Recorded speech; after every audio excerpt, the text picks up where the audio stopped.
Angela Duckworth is a professor and researcher at the University of Pennsylvania, and she's written and studies extensively on the topic of grit. Grit, she says, is passion and perseverance for very long-term goals. Grit is having stamina. Grit is sticking with your future day in, day out, not just for a day, not just for a month, but for years to make that future a reality. Now, grit, resilience, obviously these things go hand in hand. How gritty are you? And what Angela has done is she's devised something that she calls a grit scale. And she's researched using this grit scale to try and identify what is it that makes people successful. What is it that makes the difference between those who stick with something and those who give up? And she did a major study of the US military, a major study of the sales industry, and a major study of education, surveying thousands of public schools in Chicago. And what she found was that when you measure people against any number of different measures, their IQ, aptitude, personality, the different teachers, their different backgrounds, there is nothing that predicts their future success more accurately than grit. How they measure on the grit scale is the single most significant factor in anyone's future success and sustainable success. What is it that makes up for a gritty approach to life? Well, the two components of grit are passion and perseverance. We need to have that passion in order to persevere. We're far more likely to give up, to quit, when we're involved in an activity that we're not passionate about. That passion means caring about what you're doing, believing in what you're doing, knowing that what you're doing on a day-to-day basis matters. And if you don't have that passion, it's very difficult to maintain the perseverance. But perseverance is something distinct and different as well. You see, sometimes it's almost as if we expect that success should come to us on a kind of straight line trajectory. Sometimes we look at people in the public eye, people who've been successful, and we imagine that somehow they ended up in this position of success, having taken a smooth road, a smooth trajectory from where they started to where they ended up. And of course, nobody's life is like that. Nobody who is successful has achieved that success without some major bumps in the road, without persevering, without overcoming obstacles. And I like the analogy of bouncing. We don't fly to success. We bounce our way to success. We get up, we fall down, we go again, we learn something from our failure, we fall down again, we get up again, we go again, we fall down. That's how success works. We learn from our mistakes, we persevere as a result of that. Now, that means you need to have clarity. If you're going to stick with your goals, with your aims, you need to have clarity about what you're aiming for. And I would ask you, therefore, do you have clear goals for your life and work? Do you have a clear, vivid, rich picture in your mind of where you'll be 3 years, 5 years, 10 years from now? I want you to imagine for a moment a piece of driftwood that's floating on the ocean, and it's being tossed by the wind, by the waves, by the current. It's going nowhere fast.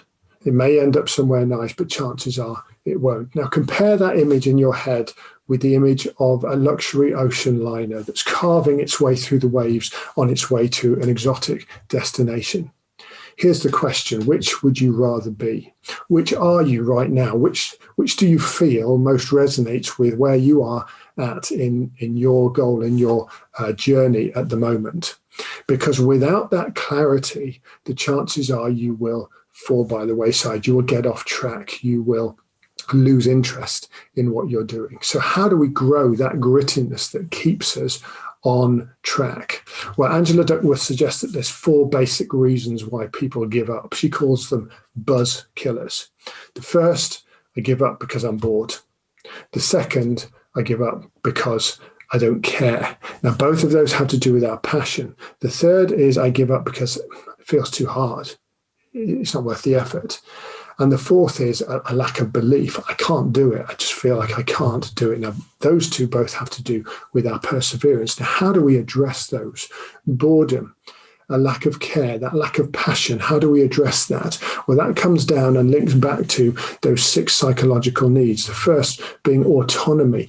You see, you're likely to be bored if you're involved in an activity that you don't own, that you don't believe in. It's not yours. We have far more passion, far more commitment when it's our baby, when it's our thing, when we have some control over the direction that it's taking, when we're taking orders from someone else, and when we feel like we have no control and no power to go about things in our own way, then we are likely to lose interest.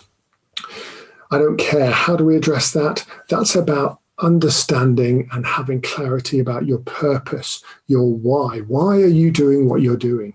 You see, if your answer to that question is, well, I'm doing it to make more money, I'm going to suggest that that's not going to keep you on track sufficiently. Making money doesn't have sufficient emotional wind to keep you propelled forward. Your goals need to be other people centered. There needs to be a personal benefit, a people benefit to why you're doing what you're doing. And when you hook into that, when you have clarity about that, that will generate a passion that will drive you forward, a momentum that will drive you forward. What about that perseverance then? Well, that's to do with achievement and hope. Achievement. If you feel like you're constantly falling short, you're not living up to your own expectations or the expectations of others, then that leaves you in a negative place. So that means taking the time to set achievable goals.